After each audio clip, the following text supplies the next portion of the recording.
Okay, hi everyone, welcome back to another video. It's been about 3 weeks since I've been able to get out in the garden and collect any usable data. So I've been looking back through some old photos and I realised that there's 3 images which I've captured but I didn't record any video for, so you guys haven't seen them yet.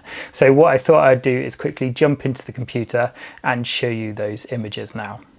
Okay, so I have 3 images to show you today, and the first 2 I never planned to share because I didn't think that they turned out that well. Now the first two were taken with my old camera, the ASI 1600, and this one was taken with the William Optics Z73 telescope, so a focal length of 430 millimeters. Now the image itself is okay. There's a few issues with it. There's a little bit more noise than I'd hoped. The stars are much more bloated, and I had that with my old camera and the old filters that I was using, the ZWA filters. I tended to get more bloated stars, but overall I just wasn't overly happy with this image, so I never shared it. But like I said, I've been struggling for new data recently, so I've been looking back through old images and just thought I would share this one with you.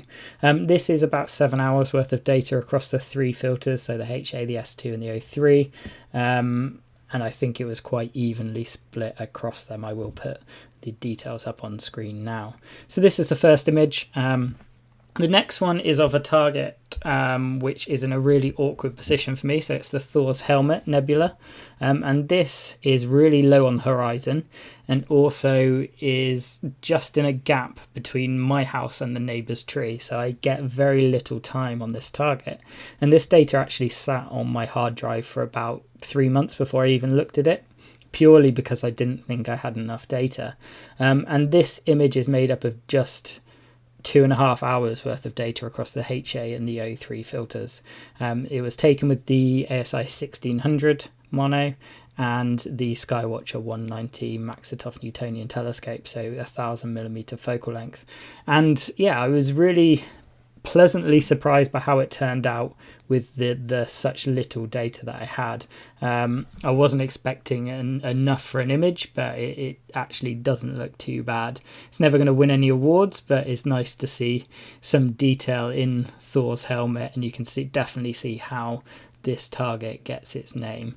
So yeah, fairly happy with this one. Now the next one is my favourite image of the 3. It was taken with my newer camera, the ASI 2600 mono, and I did actually think I'd recorded a video for this target, but I can't seem to find that anywhere, so I just thought I'd share this image with you now.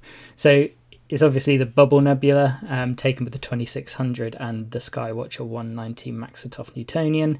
There is nearly or just over 10 hours worth of data in this image across the HA, O3 and the S2 filters. For the HA filters, for all of the filters I was using the Antilla 3.5 narrowband filters. HA, I was taking 10-minute subs.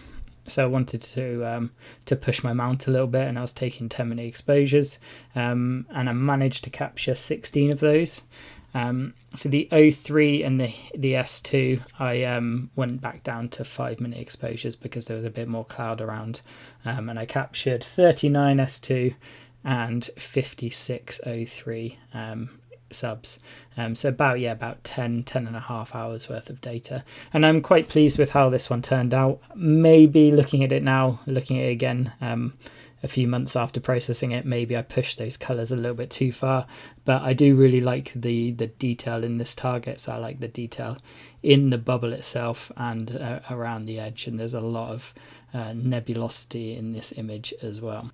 So just 3 images that I thought I'd share with you. I'm very close to finishing a project and a video on the Cygnus wall, so hopefully I'll have that to release next week if the forecast is correct over the weekend. So thank you very much for watching. Please do let me know which is your favourite image. Let me know any thoughts, any advice on the processing, or my images in general. I always appreciate that, and I will see you in the next video.